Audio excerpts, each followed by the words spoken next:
2021 코카카 문예회관 운영 세미나 발제에 이어서 토론 시간 이어가도록 하겠습니다. 이승필 예울마루 대표님과 최준호 교수님의 말씀을 이어서 들어보도록 하겠습니다. 부탁드립니다. 반갑습니다. 호남 제주 지회장을 맡고 있는 제스카트 예울마루 이승필입니다. 두 분 발제를 들었는데요. 아주 실용적인 사례를 바탕으로 우리 차민태 대표님이 잘 발제를 해주신 것 같습니다. 또 우리 문옥배 대표님은 저희 한문회 내에서도 이론적으로나 실무적으로나 우리 모두가 존경하는 분이신데 좋은 발제를 해주셔서 저희들한테 큰 귀감이 된 것 같습니다. 저는 두 분의 발제가 충분히 우리 중장기 문화예술 발전 계획 수립에 기본적인 사항들을 다 잘 짚어주셨어요. 저는 조금 더 강조하고 싶은 부분을 좀 말씀을 드리고 싶습니다. 첫 번째로는 이제 하드웨어적인 계획인데요. 우리 문예관에 있는 모든 관계자들은 사실 우리가 가진 다른 기관과 다른 가장 큰 강점이자 또 우리의 어떤 바탕이 될 수 있는 게 문예관에 하드웨어가 있다는 겁니다. 홀을 가지고 있거나 전시장을 가지고 있거나 그런 건데요. 사실 아까 발제에서 나온 것처럼 90년대 또 2000년대 그리고 최근 10년 안에 그런 문예관들이 많이 생긴 걸로 말씀을 해주셨듯이 문예관들이 지금 어떤 건 30년 되기도 했고 어떤 건 20년 또 최근에 지금 한 10년 정도 된 문예관들이 많이 있습니다. 국민의 문화 향유나 문화산업의 미래를 위해서 사실 노후화된 문예관을 리모델링하는 것이 되게 중요한 시점에 와 있다고 볼 수 있습니다. 대략 10년 주기로 전문가들은 문예관 리모델링 계획이 필요하고 그런 기준과 체계를 정립할 필요가 있다고 봅니다. 그래서 그런 부분들을 당연히 우리 문화예술 발전 계획에 포함시켜서 이렇게 잘 계획을 수립할 필요가 있다고 보겠습니다. 공연장 관계자들이 모두가 잘 아는 바와 같이 물리적인 노후화가 있습니다. 자재나 구조나 설비가 노후화돼서 정상적인 운용이 어려운 상황이지요. 두 번째는 법적인 노후화가 있습니다. 관련 법령들이 바뀌면 우리 문예회관 건축들을 새롭게 해야 되는 경우가 있습니다. 최근에 장애인법이 이렇게 개선되면서 우리 문예회관들이 상당히 곤혹스러운 상황들에 처한 경우가 지금 많이 있었습니다. 그런 것들은 이제 법적인 노후화라고 볼 수 있겠죠. 또 기능적인 노후화가 있고 경제적으로도 유지 비용이 너무 과다하게 드는 그런 노후화가 있을 수 있습니다. 뿐만 아니라 공연예술 트렌드가 바뀜에 따라서 공연장을 바꿔야 되는 사회적 노후화가 있습니다. 이런 하드웨어적인 계획을 반드시 수립해야 되겠죠. 당연히 포함시켜서 아까 말씀 주셨는데 저는 이 부분을 한 번 더 강조하고 싶고요.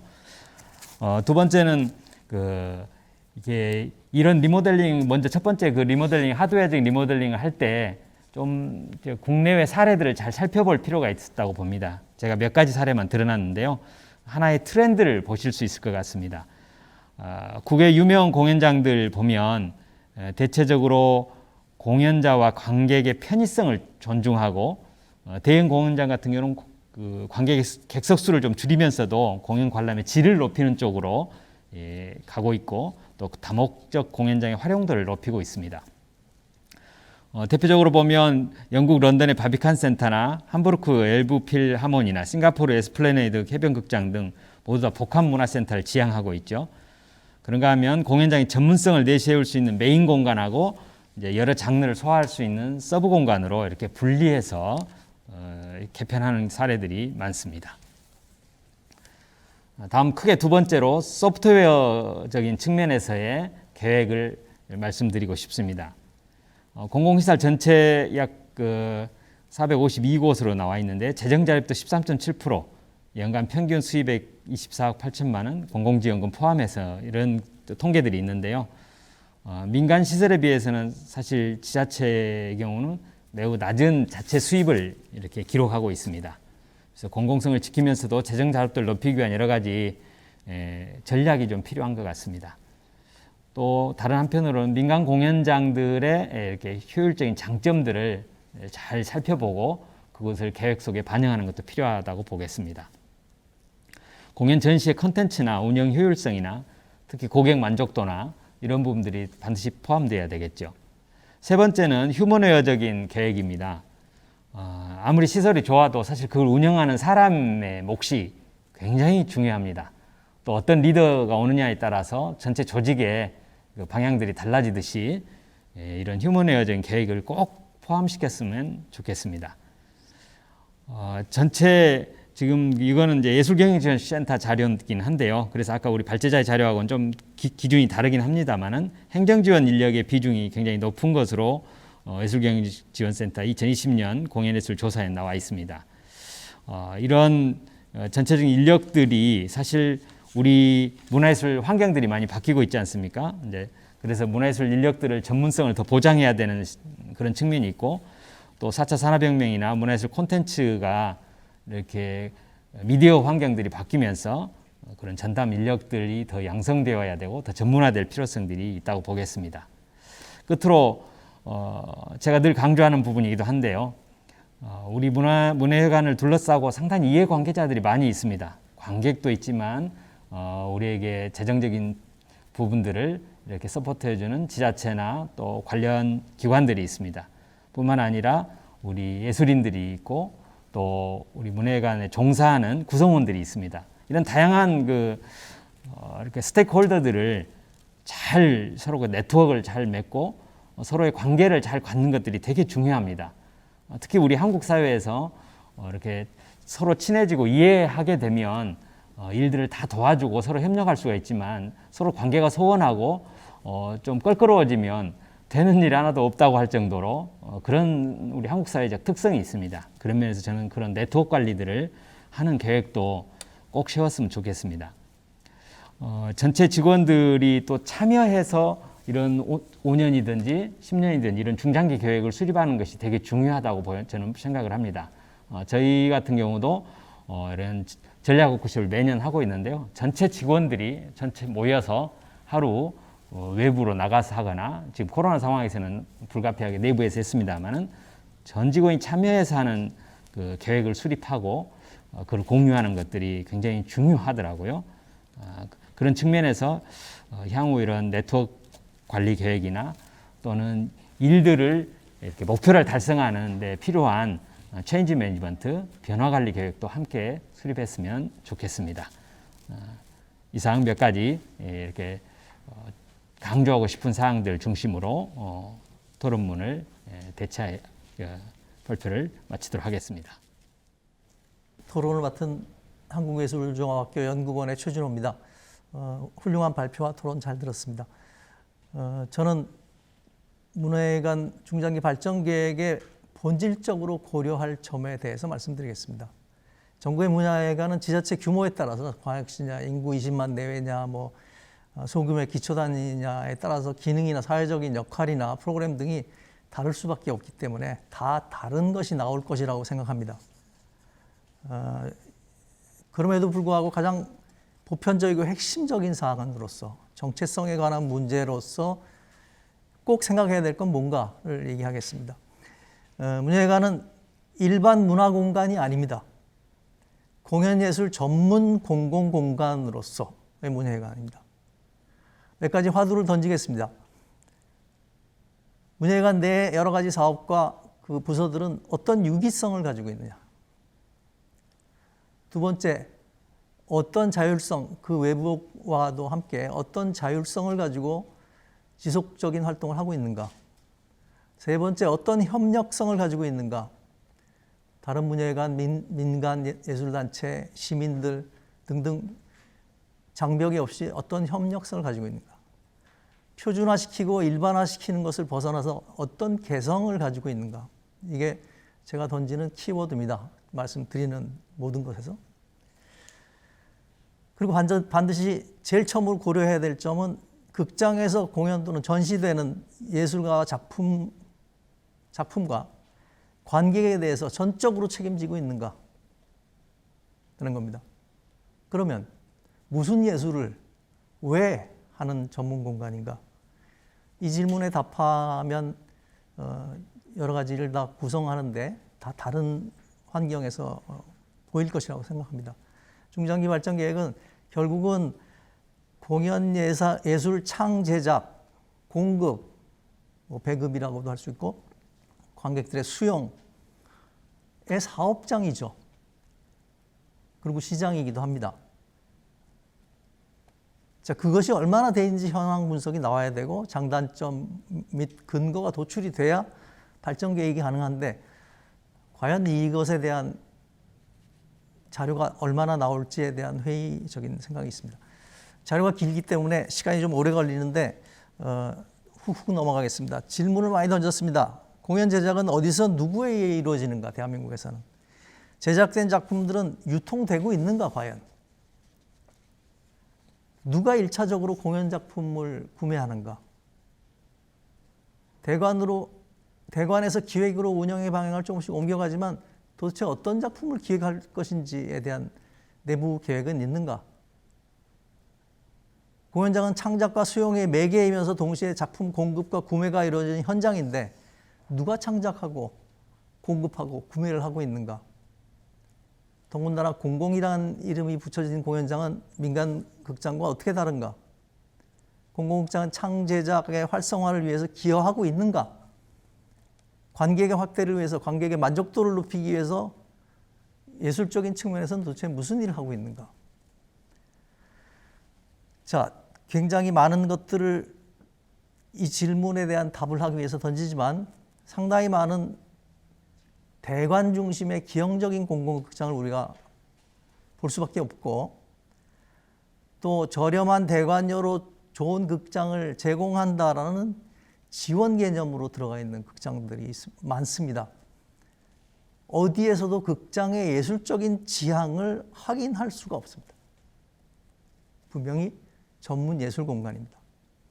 수도권이나 광역이나 문예관들끼리 만든 공연 작품도 전국을 돌면서 1년, 2년 하고 있다는 얘기 들은 적이 없습니다. 공급되는지 모르겠어요. 예술가들이 그냥 알아서 제작을 해야 되고 그들은 아무 미래가 없기 때문에 일회성으로 공연을 할 수밖에 없는 현상이 반복됩니다. 무슨 중장기 계획을 어떻게 세워야 할지 잘 모르겠습니다. 전적으로 예술가 개인에게 제작이 매달려 있고 작품 창작에 성공해도 작품 판매 가능성도 알 수 없는 그런 유통의 길이 막혀 있는 대한민국의 상황은 문예관이 200개 넘게 있다라는 현실하고 굉장히 괴리가 큽니다. 예술가 단체들이 완성도 있는 공연을 만드는 데 전념할 수 있으면 공공극장들은 그들과 함께 더 좋은 작품을 공급할 수 있게 될 것이고 공공극장이 있기 때문에 그들은 공연의 기회가 열려있고 확대되고 그 다음으로 민간 극장에서 그들이 장기적으로 갈 일들을 계획할 수 있습니다. 민간 예술가 단체들도 미래를 계획할 수 전혀 없고 그들의 컨텐츠에 의존하고 있는 공공극장도 과연 예술 작품으로 어떤 중장기적인 계획을 세워야 할지 모르겠습니다. 전국의 문예관이 서로 닮아 있습니다. 예술적 특성과 지형이 눈에 띄지 않는 이유도 이런 가장 핵심적인 역할과 기능이 미비하기 때문일 겁니다. 너무 슬픈 예를 들어보면 어디에도 예술 감독이 없습니다. 예술 공간인데 예술 감독이 없다. 그 공간은 뭘 지향하는지를 알기 어렵습니다. 자, 공공극장이 실현할 역할이나 지역예술단체와의 협력이나 공동제작 참여 등등등 구체적으로 가능성들을 쭉 제가 그 자료에 써서 드렸습니다. 시간이 짧기 때문에 그런 말씀은 드리기 어렵고 제작을 하려면 하우스 프로덕션만 매달립니다. 자체적으로 다 하는 그거 1년에 몇 개 못합니다. 지금 있는 인력으로. 결국은 좋은 예술 단체들이 계획을 가지고 있을 때 그 계획이 극장의 색깔하고 맞아야 될 어디도 우리 극장의 예술적인 색깔과 맞는 단체이기 때문에 끌어들인다는 얘기를 잘 들어보기 힘듭니다. 그런 단체들이 극장하고 공동으로 작품을 만들어내면 예술단체 개개인이 하던 것보다 훨씬 좋은 환경에서 작품을 만들 수 있기 때문에 작품은 좋아집니다. 공공극장이 키운 예술가가 되는 거죠. 그리고 그런 예술가들이 전국에 쌓이게 되면 자연스럽게 극장들끼리 유통할 내용도 많아지고 관객들은 거기 공연은 막이 내린다고 끝나지 않습니다. 돌아가서 그 공연에 대해서 얘기하고 또 그 공연에서 나온 문제들을 또 일상에서 서로 다른 의견을 나눌 수 있기 때문이죠. 어쨌든 그런 여러 가지 방안들을 제가 이제 자료 안에다가 썼습니다. 가장 중요한 것은 바로 그런 예술가들을 어떻게 수용할 것인가, 수용해서 그들의 능력을 최대한 발휘할 것인가. 극장은 극장으로 할 수 있는 일을 잘 하면 됩니다. 그래서 서로가 잘할 수 있는 일들을 공동 제작을 하고, 공동 기획을 하고, 공동 구매를 하고, 또 공동 배급을 하는 이런 것들이 이루어졌을 때 그런 각각의 열악한 사정들은 극복할 수 있는 방법은 같이 하는 수밖에 없습니다. 그래서 제가 협력성 얘기를 한 거고요. 얼른 마무리를 해야 되니까 방방곡곡 사업 같은 경우도 정말 중요한 사업이죠. 작품이 공급되어야 훌륭한 작품이 더 좋아집니다. 저도 연출을 하지만 작품은 관객을 만나면서 좋아지는 것이지 좋은 작품이 안 나오는 이유는 관객들을 만날 기회가 없기 때문에 거기서 죽는 겁니다. 정말 좋은 사업이거든요. 그런데 문제는 뭐냐면 연관 일회성으로 방방곡곡 사업을 하는, 말하자면 배급 사업을 합니다. 배급이 이렇게 이루어져야 되니까 그것의 활성화를 위해서 어떻게 이 사업이 매개할 것인가를 고민하면 사실은 문예관들이 가지고 있는 여러 가지 다른 상황에서 이런 식으로 방방곡곡의 사업이 진행되기도 하고 또 다른 식으로 방방곡곡의 사업이 진행되기도 할 것입니다. 그게 바로 한문연이 맡고 있는 국가 정책의 실현이죠. 공연이 살아서 더 많은 관중들이 전국 곳곳에서 혜택을 누릴 수 있고 예술가들은 또 그것으로 살아날 수 있게 한다면 한문연 사업으로 다 할 수가 없죠. 그러면 어떻게 매개했을 때 그것이 좋은 효과가 나오기 때문에 이것을 알아서 많은 문예관들이 활성화시킬 수 있을 것인가가 바로 정책이고 그것을 실현하는 과정이니 부디 그것을 사업으로 생각하지 말고 매개하는 어떤 사업으로 생각했으면 좋겠습니다. 지역사회와의 협력도 쭉 제가 써놨습니다만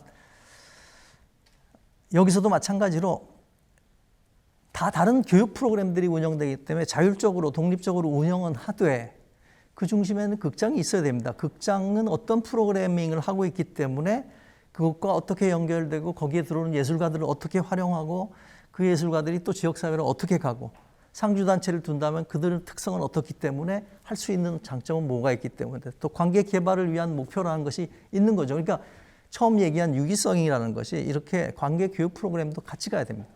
문화도시 사업하고도 연계할 수 있죠. 그렇지만 문화도시 사업을 하는 데는 아닙니다. 시민예술활동이 활성화되는데 그것이 교육하고 발표할 기회가 제공되면 자연스럽게 극장 밖에서 벌어지는 것이 그중에 극장에 맞는 것이 극장 안으로 들어와서 할 수 있게 되는 거죠. 그 사람들은 바로 관객으로 확대되는 일이거든요. 자칫 잘못하면 지역예술축제나 지역 행사에 문예관이 참여하는 경우가 있는데 시민들의 문화활동 증진을 위해서 기여하는 거 좋죠. 그렇지만 극장의 색깔이나 전문성이 그걸로 인해서 극장의 매력이 감소될 수 있습니다. 뭐 하는 데인지 애매해지는 경우가 있거든요. 극장을 중심에 두십시오. 중심에 두고 우리가 할 수 있는 건 이것이다. 관객 확대를 위해서 이런 일은 필요하다. 그래서 행사 중에 어떤 부분을 스스로 개발해내고 축제의 어떤 부분을 소화를 해내면 되는 거죠. 결국 지금 현실이 사실은 문화민주주의와 문화민주화를 동시에 문예관을 통해서 실현하고 있는 시기인데 그 말은 전문예술이 다양하게 배급되는 것이 문화민주주의라면 바로 그 다양하게 배급된 전문예술, 훌륭한 전문예술이 시민들이 하는 생활예술을 활성화시키고 그들이 지치고 시간이 없을 때도 더 하고 싶게 만드는 지속 가능성을 키워주는 것이 그것이기 때문에 양쪽 간의 균형이 깨져 있는 것이 지금 현재 굉장히 큰 문제입니다. 그래서 두 가지도 함께 고려했으면 좋겠습니다. 시간 많이 넘게 얘기해서 죄송합니다. 이상 마치겠습니다.